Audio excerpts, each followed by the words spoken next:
All right, welcome everybody to round one. We've got CatPlanet at the bottom of your screen. We've got TCG Cthulhu up at the top. Let's tell our players that they are good to go, and let's start the final TNE of the season. All right, what do you think of this opening hand here for CatPlanet? Yeah, it's really nice that you have these paintings to help you curve out. You have all of your factions online, and you have Volk, which is probably one of your better cards. If it doesn't get flash fried, then you can have the ability to just keep on recurring it, so you can kind of keep up with TCG Cthulhu's late game plans. So if you can dodge permafrost and flash fry, that's kind of the goal for those. So maybe you can bait with other things, maybe just develop your power in the early game. So it'll be really interesting to see how this game develops.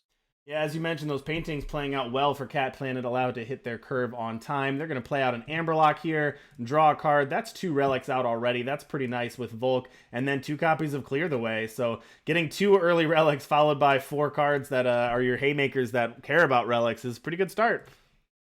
Yeah, and one thing that's also cool about TCG Cthulhu's deck, or just playing Skycrag in general, is that you have so many card filtering or just draw cards in general that allow you to keep a wider range of hands and just kind of dig whatever you want to look for in the matchup. And given that's open deck lists, you don't have to necessarily mulligan as aggressively if you can just sculpt your hand as the game goes on. But we see CatPlanet taking a very aggressive line, also being aware of open deck lists. TCG Cthulhu, once again with Permafrost, Flash Drive, both those don't work against these 3/6s, and kind of back against the wall already on turn 3. So CatPlanet really, taking the aggressive role here. Absolutely they are, and that's a pretty nice start. As you mentioned, 2 3/6s on turn 3. That pressure is going to come. Now, TCG Cthulhu has some answers, but if you look at this, Vicious Overgrowth, not looking great in the face of a pair of 3/6s. Yeah, so one problem for TCG Cthulhu, besides how the individual cards line up, even if you want to 2-for-1 yourself to kill one of the 3/6s, a lot of them happen at slow speed. So you're not able to say like block with the Occultist and then follow up with a Seer, which doesn't exist currently. Flash Fries being your only option there, but at some point the Flash Fries are going to get very taxed when you have Volk plus all these 3/6s. You even get the trigger from hitting, so you get to cheat a bunch of power into play. So firing on all cylinders here, running out the audience to be able to just continue to develop the power and maybe play the second Volk. Yeah, there you go. Playing that second Volk, you called it. CatPlanet just putting that pressure on. And we've seen decks like this in the past, but this is a pretty quick start. I feel like sometimes they're a little clunky getting started, or you get one half of either the relics or the payment or the payoffs, the haymakers. But this curve has been almost the ideal curve for what this deck wants to do. Yeah, pretty much couldn't draw it up any better. And TCG Cthulhu is not finding the few outs they have. So they do have permafrost for one of the Volks. They really want ways to kind of check what's going on. You can see a flash fry off to the side in the hand also. So the plan here might be to, Comes a let's flash fry in one see. of those Volks. Yeah, the part I'm uncertain about is leaving up the other 2 power. Um, could be possible. I'm missing something, but Yeah, no, you're right. uh, Do anything there. That Void Bound is going to be nice on that flash fry to keep that Volk in the void. yeah. So here, once again, the main way you're gonna deal with these 3/6s is by doing it in combat. So multi-blocking and being able to play permafrost here on the Volk if TCG Cthulhu wants to. Seems Mm-hmm. pretty appealing. Yeah, now as you mentioned, you got that double block lined up. Gonna choose the So Vicious Overgrowth instead. So one thing that the Overgrowth does allow you to do is you can make some of CatPlanet's other synergy cards worse. So you can make cards like Clear the Way or the Forge Sanitizer worse if you're forcing them to sacrifice relics to get back the bulk. But the thing is, you kind of, as CatPlanet, you have the optionality. You get to choose if that's how you're choosing to develop the board. In fact, this clear the way, just having 2 more of these 3/6s that are very difficult to deal with might just seal the deal if we see them in play. Yeah, there you go, and here it comes. You've got that Forge Sanitizer, 5/5 flying regen, and then yeah, as you mentioned, two more of these road makers coming out. So we've got 3 3/6s with endurance and a 5/5 regen flyer. And yeah, that's just going to do it. TCG Cthulhu is going to pack it in for game one. So let's switch over. This is TCG Cthulhu's deck, but let's switch over when we have a second and let's take a look at CatPlanet's deck. Pretty quick start there. It's almost as if, Watchable, if you like imagined before you actually played any games how the deck would play out and like what the perfect draw would be, and kind of cycling out your first like turn one through turn six, and like that's kind of exactly what you would do with this deck, right? It's kind of how it played out. Yeah, yeah, exactly. So you just gotta picture like what the game's really about, how the game develops, and as you mentioned, CatPlanet just couldn't draw that up any better. But now we can see the deck as a whole. So there's some really cool elements going on here, where you have like Tayana with the ability to sacrifice relics like Volk's relic or using Clear the Way, and then you get to rebuy them, and a lot of them get a lot of value. Where you have Amberlock, the blueprints, which are new and pretty awesome cards, allow you to get relics that you can also recycle. Amberlock, you can just draw 2 cards every turn cycle, and we have a pretty cool market to run off of this plate crafter. So kind of a Sentinel theme deck, even though I don't think there's many cards here that care about Sentinels per se. Right. But yeah, we'll see how the threats line up to the answers in game 2. Absolutely. Let's see. I think our players are just about ready. So let's head back down for game 2. Quick reminder, all the games tonight are going to be best of 3. So let's head back down. It looks like TCG Cthulhu will be on the play this time. Yeah, so this hand from CatPlanet, not quite as good as the previous one. Given that you can get the first mull for free, I also like that mulligan. This one hums a little bit better. TCG Cthulhu keeping a nice 7 here. 4 power, Wisdom of the Elders, Crafty, and that Jufi, as you said. Pretty nice start. Yeah, so once again, being able to keep a wider range of hands due to the amount of cards that replace themselves and card filtering. So being able to see what threats CatPlanet has, and as long as they're not early clear the ways, you probably feel great. And one thing I didn't mention is that if TCG Cthulhu is able to get one of their 2 obstructive flickers, they're able to actually stop the clear the way, kind of that swift refusal aspect to it. So it could be possible that we might see this kind of like gamesmanship over leaving up 1 power, but instead just choosing right out the crafty, kind of preventing the clock. I have this Jufi. I'm gonna be the beatdown. Yeah. And it's actually kind of good because that thwarts a lot of the things that CatPlanet could do. Like, okay, if you do happen to clear the way this turn, like I don't have the flicker. If you choose to run out, at least I have these 2 blockers, or I can continue to fly over for 3 with this crafty occultist. So yeah, kind of being the beatdown there, as you said, but CatPlanet is going to go ahead and take that line, going to play the Clear the Way. That's a pair of 3/6 endurances here, but TCG Cthulhu also hit the board first, so they do have that Jufi, they have that Flying Crafty Occultist, and they just played a Short Hopper as well. So discard a spell from your market to give Short Hopper flying if it's an odd cost, or +2 attack if it's even.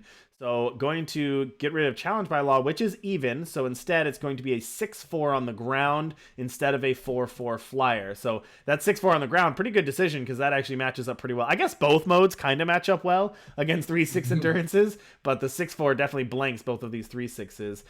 But Shoal Custodian, summon, put an enemy unit into the enemy player's hand, is going to basically just bounce that back to Cthulhu's hand. So a little bit of a tempo play there for CatPlanet. Although you did get to trigger the Short Hopper again. Yeah, it's kind of interesting. So the Short Hopper is able to either get flying or another power here. But the reason why the extra power was important was to make it so that with the 3/6s are not really able to attack. And looking at the list, TCG Cthulhu probably believes that they have a better late game. So I can see them just wanting to get the game to pseudo parity, even though we saw them take a little bit more of an aggressive line with this Jufi. So kind of interesting. Like, okay, I'll take this aggressive line such that if you don't have Clear the Way, I'm able to keep on shoving. But if you do have Clear the Way, at least I can get the board to parity and hopefully have a better late game. So some nice pivoting potential there. Yeah, absolutely. CatPlanet going to go to the market and they're going to grab Titan Foundry. When you play a Sentinel, double its attack and health, and it gets Aegis. And of course, it costs less to the combined health of Sentinels, so actually a 0 cost right now. Cthulhu going to play out another stealth unit. We know that's just another copy of Jufi. Not as surprising in constructed open decklist formats, but still a cool mechanic there. Promenade Patrol here, the play, as well as the Titan Foundry. So that's going to double that up. That's going to make it a 610 Aegis Endurance. That's a pretty good unit. Although, yeah, like you said, still good double blocks for TCG Cthulhu. It seems like they'll be fine double blocking and trading off with one of these. Although, you don't really want to lose the 8-4 when it's shutting down these 3-6s. Yeah, I think CatPlanet's best draw might just be some sort of relic. That way you can get this clear the way out and then trigger the Titan's Foundry and just have things that are significantly bigger than TCG Cthulhu's. Vicious play there by Cthulhu. Going to take out that plate grafter. Not really the most threatening unit on the board, but get it out of there when you have a chance. And this Jufi is getting pretty big. When you draw an additional card, Jufi gets +1/+1. That's already up to a 6-8. Getting big in a hurry. Yeah, so we're gonna see this board state be in pseudo parity, so it's kind of interesting. Well, until that happens. So Whew. remember, we can only do these challenges through Throne, so we can see anything off of these random things, and getting an Ikaria is a pretty big game. Yeah, that's So pretty good. Unfortunately, there's not much we can do about it, but yeah, flipping an Ikaria is pretty big. Don't think CatPlanet yeah, has very good answers to that. yeah, definitely not, and it kind of shows the power of these blueprints. So a lot of them give you access to cards that don't really exist otherwise, like not like etchings. You have to put the cards in your market, Mm-hmm. or the chants allow you to invoke, or the cargoes. So this is kind of the latest spin on it, and I just really like how you can kind of combine the blueprints with like its unique effect and how you want to sculpt your deck around it. Like, sure, this particular outcome was good, but there's actually a lot of very good outcomes for TCG Cthulhu to roll into. Oh, look at that sweet play. So not only did they have this great Ikaria, but playing out, getting the 5/5, the Warcry 5 on top of a short hopper is already great. And then look at this market build. Icy Gaze as the odd cost spell allows you to not only give short hopper flying, but then because you discard it, you get to actually just cast it for free. So flipping the 9/9 short hopper off the top, playing it, getting flying, and then stunning something just for value. That's pretty incredible value. As if the Ikaria wasn't hard enough to deal with. Yeah, and just like that, we're going to game three. So pretty interesting stuff. We kind of saw CatPlanet out of the gates game one with clear the way and no answers from TCG Cthulhu side. This game we saw TCG Cthulhu really on the front foot, just curving out, while also being able to switch up plans when appropriate. Kind of like, hey, I'm going to be a little bit aggressive. Now I'm going to play, a little bit for the later game. Okay, it's good enough for me. Now it's foot on the gas again. CatPlanet had some untimely power draws towards the end, just not being able to fully utilize that Titan Foundry. But I could really see it going either way. Game three, I'm really excited to see. Yeah, let's head down because they're ready. So let's head down to game three. CatPlanet versus TCG Cthulhu. All right, CatPlanet looking at a hand of 1 power, 2 audiences. I think this is probably a mulligan, unfortunately, for CatPlanet. Yeah, you can't do that to yourself with a free mulligan. Definitely not.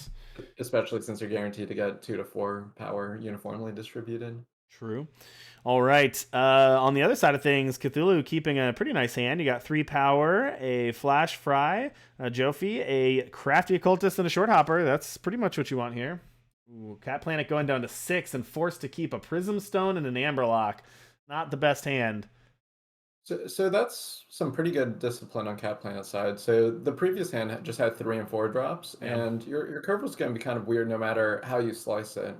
That is Kind of true. understanding that like CatPlanet wants to be able to curve out with these relics, and this hand's actually probably the best of the 3 because it makes it so that way any of your draws is like really powerful. Whereas the previous one, even if your draws go like fine on the play, you're passing up your opportunity for a 1 drop, and you're kind of just asking for it. Like those weren't even your best cards. Yeah, no, that's a good point. Very well disciplined, and you know, Let's see. You can do this. Now, the thing is, you got to be able to draw some gas. CatPlanet is set up now. Pretty much all their big haymakers are castable, playable. You've got the relics out here, but you can't draw power, and that's unfortunate. Not much CatPlanet can do about it, but with that hand, you didn't want to draw 2 power off the top with your Hammerlocks either. Yeah, just keep, swimming. Just keep swimming. All right, Diana the Mender here. Indeed. Short Hopper, the play. So we saw this last game. TCG Cthulhu saying it might be the control deck, but I'm going to be the beatdown to start things off. Not attacking in. Interesting.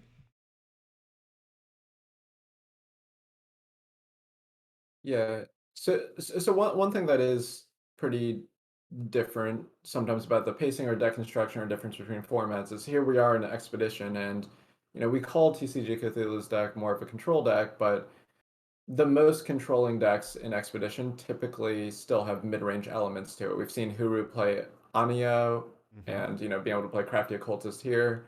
Meanwhile, it's not the same as the unitless control decks that we might see in Throne. So it kind of gives you that option to punish stumbles in a different way than a unitless control deck would do it. Good point. Forge Sanitizer was a good top deck for CatPlanet. That's going to be a 5/5 regen flyer. But TCG Cthulhu, we talked about this play. We're going to see it again. Short Hopper going to go discard an Icy Gaze from the market, which is going to give it flying, and it's going to stun that Forge Sanitizer, knock it out for 2 turns. It will be back, though. But TCG Cthulhu has got CatPlanet down to 12 already, and it's got 7 power coming through in the air. Yeah, just not able to draw like anything of huge meaning here is probably just going to put the game out of reach for CatPlanet. So, really solid game one and kind of just stumbling the next 2 games, and TCG Cthulhu not letting up. Yeah, not great, and still going to have to be a chump block here, unfortunately, for CatPlanet. And then Flash Fry going to take out that unit post blocks. But CatPlanet is not really going to matter. Well, I guess they could survive one more turn potentially. I guess it depends on what TCG Cthulhu has. Yeah, looks like they could survive one more turn. Cthulhu does have Davia Azure Breaker in hand. Well, yeah, if you draw a power for the Davia, then you could just play the Icy Gaze again on the flying unit. Yep, and that would do it. But gonna be able to, yeah, and there's the power. So CatPlanet doing what they can, able to stabilize there, but here comes that Davia. And that is going to be able to take it out with that Icy Gaze. I like this Icy Gaze out of the market. It's a little bit results-oriented because it's been really good both times we've seen it, but it's tough to be results-oriented about a card that's just sitting in your market and you can just grab it when you need it, right? Yeah, the real question is there something that you would have really wanted over it, or is that just the right amount of, like, if you have enough cards that are kind of your go-tos, then you can kind of slot in cards that are a little more niche, or, something like this Icy Gaze, which doesn't seem like you would bring it up a lot. I think the Devastation in the market is probably a lot better of an example of a card that's like, pretty much never going to get this, but the times I am allowed to get this, it's the only card that would probably win me the game. So that's pretty sweet. Well, congratulations to TCG Cthulhu of Team WSG on taking that one down 2-1. But sweet deck, CatPlanet. Glad we got to feature you round 1.